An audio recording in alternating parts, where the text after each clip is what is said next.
Day hiking. Who doesn't love a good hike in the woods, in nature, see the sights, eat a peanut butter sandwich while enjoying a beautiful view, and then the best part is that you get to go home and sleep in your actual bed instead of on a blow-up air mattress on a pile of gravel. So in this video, I'm going to show you all of the gear that you need to go on a day hike.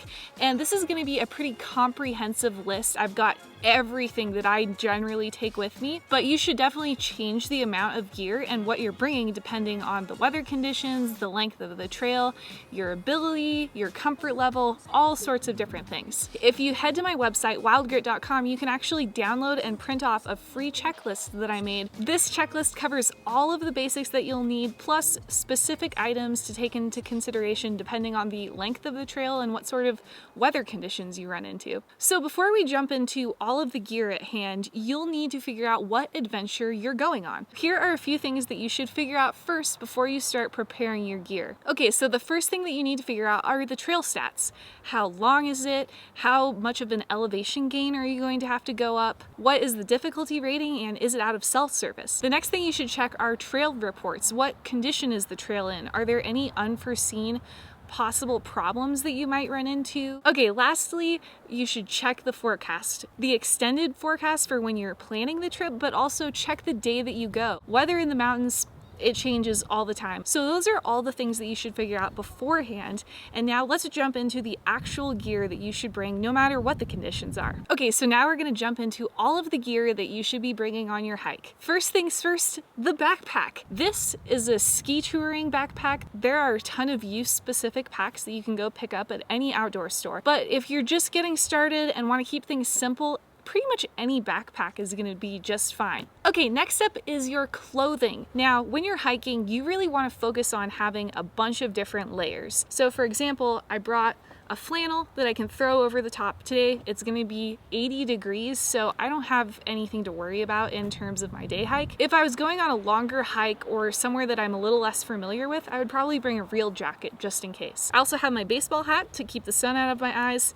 pair of sunglasses for the same thing, and a bandana because it's COVID. Next up, we are going to cover trail approved shoes. Right now, I am wearing some basic Fuji Trabajo, Asics Fuji Trabajo.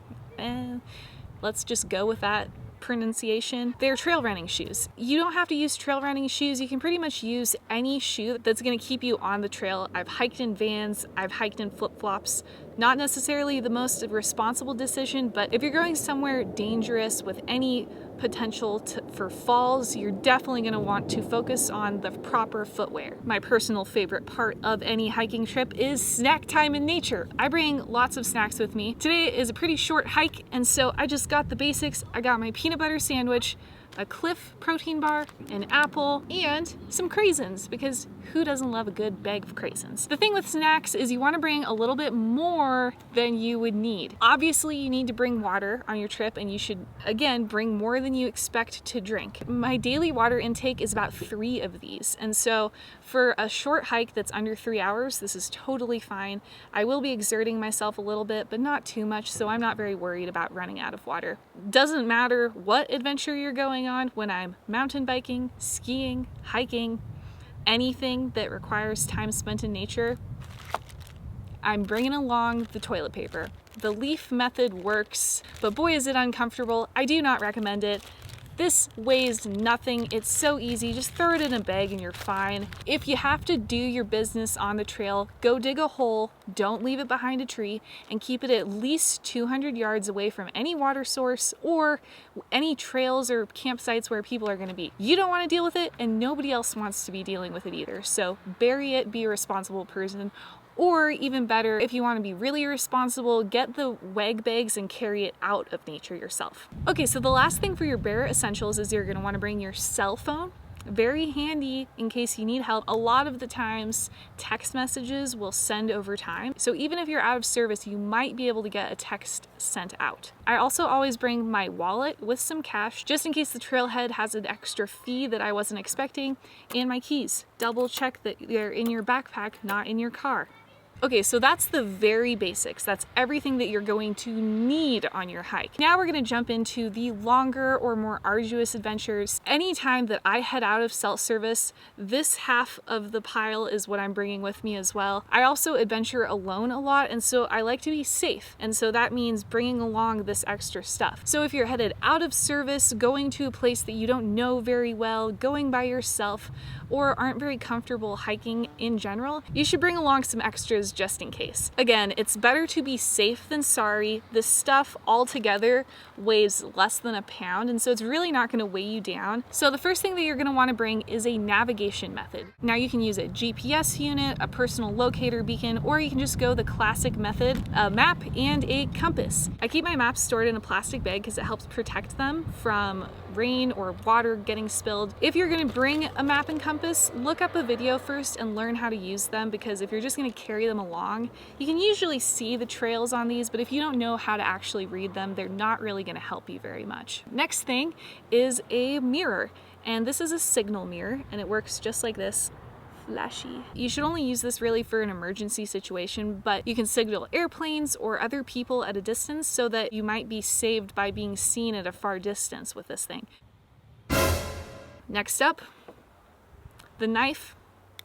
Mine is a folding pocket knife. This knife goes with me everywhere on every hike that I do, and it's helped me repair gear. I've gotten splinters out with it. I've shaved fire starter with it. It's super small, super easy to use, and it's just nice to throw in with everything. If you are in a survival situation, a knife is going to save your butt. Next thing, I've got my waterproof matches and the fire starter. It's just waterproof matches in a waterproof container, and it comes with a small thing of tinder that you can use to start a fire with. I bring along a headlamp because so often I accidentally stay later than I thought I was going to, and I get stuck in the dark. All right, so the next thing that you're gonna need to bring with you is a small first aid kit. Mine is very basic. We've got some painkillers, we've got antihistamine, alcohol wipes, gauze, antibiotic cream, and some blister treatment if you get blisters on the trail. I also bring along a small bottle of sunscreen and bug spray just because you never know what the trail conditions are going to be like. Okay, last but not least, I don't have these items because I know that I'm not going to be using them, but a really great thing to throw in your bag is an emergency blanket or bivy and some water purification tablets. They're super cheap and they will save your butt if you get lost, run out of water, or need to stay the night in the woods. The most important piece of your gear is going to be sharing your itinerary. It's such a good idea to text somebody, send an email, or make a phone call telling them where you're going, specifically what trail you're going to be on, and when you expect to return. So that way, if something does happen, if you get hurt, lost, or even if your car breaks down, someone else out there knows where you're at or the general location and can send help or at least come looking for you. Okay, so that's all of the essentials that you're going to need, and I always bring along a couple of fun things with me.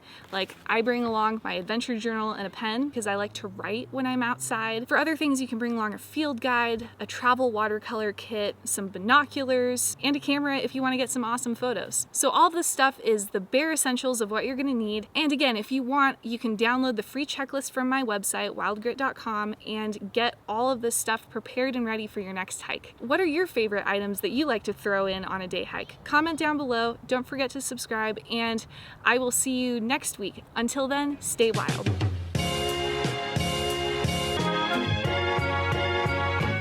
So we're out here in nature, and there's dogs barking, Dusty, tons of traffic, and lots of people yelling. So convenient. And craisins tipped over. This was a terrible location idea. That's okay. We're not doing this again. It's fine.